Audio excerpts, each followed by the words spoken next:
नमस्कार। आज हम परीक्षा में आने वाले विषय आलेख की चर्चा करेंगे। आलेख नाम सुनकर हमें घबराना नहीं है और ना ही हमें कंफ्यूज होना है, क्योंकि एक्चुअल हम इसको कक्षा 5वीं से ही लिखते आ रहे हैं। बस थोड़ा सा नाम में यहाँ परिवर्तन कर दिया गया है, तो इसलिए कई बार हमें कंफ्यूजन हो जाता है। आलेख को निबंध का ही एक रूप मानना चाहिए। हमने कक्षा 5वीं से ही जब निबंध लिखा है तो जो हमारे मन में विचार आता है किसी विषय पर तो हम उसको लिखते हैं, और यहां भी हमें कोई विषय दिया जाता है और उस विषय पे हमारा जो ज्ञान है, हमारी जो नॉलेज है और हमारी जो समझ है, उस पर हम अपना एक विचार बनाते हैं और उस विचार को लिखते हैं। तो यहाँ आलेख जो कि निबंध के ही तरह है, तो इसलिए हमें अगर कोई विषय दिया गया है तो उस पर अपने विचार लिखने होते हैं। आलेख में विवेचन और विश्लेषण शैली का प्रयोग होता है। विवेचन किया जाता है यानी अपने विचार हैं, विश्लेषण यानी उसकी एक तरीके से समीक्षा की जाती है। उसको अन्य विषयों के साथ, जो हमारे विचार हैं किसी विषय से संबंधित, उसको अन्य विषयों के साथ विश्लेषण या तुलनात्मक उसका एक तरीके से ब्यौरा रखते हुए हम आलेख को लिखते हैं। आलेख प्राय ज्वलंत मुद्दों अर्थात जो समसामयिक कोई मुद्दा होता है उससे संबंधित, महत्वपूर्ण व्यक्तियों और महत्वपूर्ण विषयों पर लिखे जाते हैं।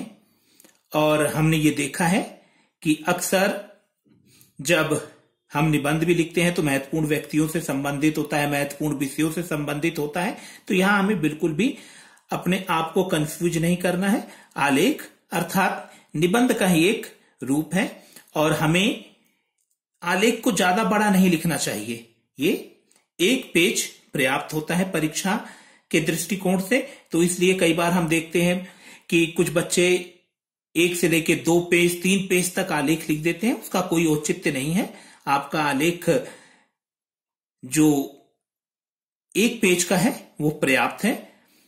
आलेख सरल होना चाहिए, नवीन होना चाहिए, अर्थात उसमें नवीनता होनी चाहिए। नए संदर्भों को आप लेकर आ सकते हो। उसमें प्रभावी हो यानी प्रभाव डालने वाला हो। जब उसे कोई पढ़े तो उसको उसके प्रति एक जिज्ञासा हो और वो उसे पूरा पढ़ सके।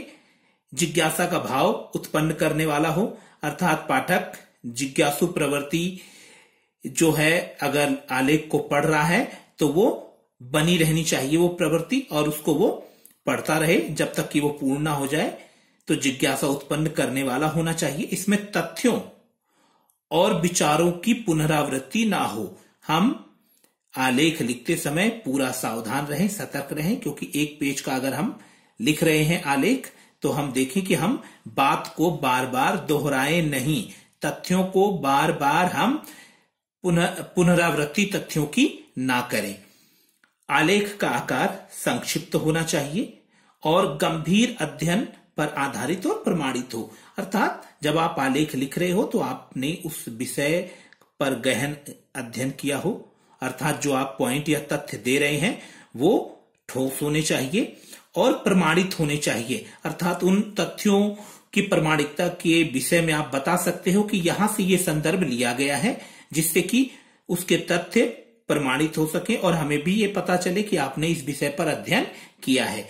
तो इस तरीके से हम आलेख, जो यहां पर कुछ उसकी विशेषताएं बताई हैं कि आलेख एक तरीके से निबंध का ही एक रूप है और नाम थोड़ा सा यहां पर अलग होने से कई बार कंफ्यूजन होती है। तो आप बिल्कुल कंफ्यूज ना होइए। आप उस विषय पे, जिस भी विषय में आलेख दिया गया है, अपने विचार, अपना आपने उस विषय पे जो भी अध्ययन किया हुआ है या फिर उस विषय से संबंधित आपको जो भी सूचना है या जो भी आपको जानकारी है, उसको आप प्रमाणित तरीके से प्रस्तुत करने का प्रयास करें।